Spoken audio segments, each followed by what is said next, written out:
ईश्वर की न जाने कितनी परिभाषाएं हैं, सबकी अपनी अपनी, धर्मों की भी और धर्मों में मानने वालों की।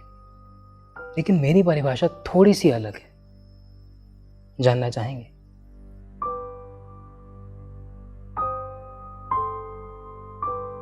कभी देखा है ईश्वर को अनाथालयों से झांकता हुआ, किसी बेवा की चूड़ी के साथ चटक के टूटता हुआ, किसी माँ के सीने में चीख की तरह दबा हुआ, किसी बाप की उंगली पकड़ के सड़कों पर चलता हुआ? देखा है? देखा तो होगा ही। आंसुओं की सीलन में सांस लेता ईश्वर,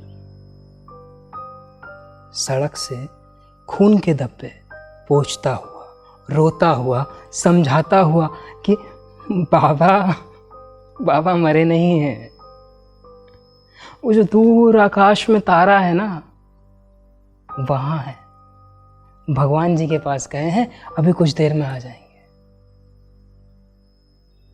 सुना? या अपनी सहूलत के हिसाब से दोबारा से बहरे हो गए तुम? कभी देखा है उसे मरघट जाते हुए दो अर्थियों के साथ, एक लाश इस कांधे पे, एक लाश इस कांधे पे, बीच में बेबस बेचारा असहाय ईश्वर लड़खड़ाता हो, रोता हो? देखा है?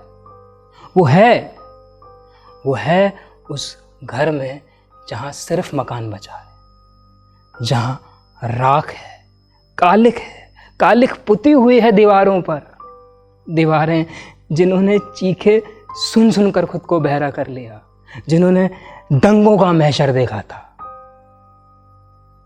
उन दीवारों को सहलाता हुआ ईश्वर उस मकान में दिखेगा। या फिर आज भी तुम्हारा ईश्वर पवित्र चार दीवारी के बीच में कैद है, मूर्ति के रूप में, आभूषणों से लदा हुआ, उसके बोझ तले दबा हुआ, जैसे तुम दबे हुए, जैसे मैं दबा हुआ हूं।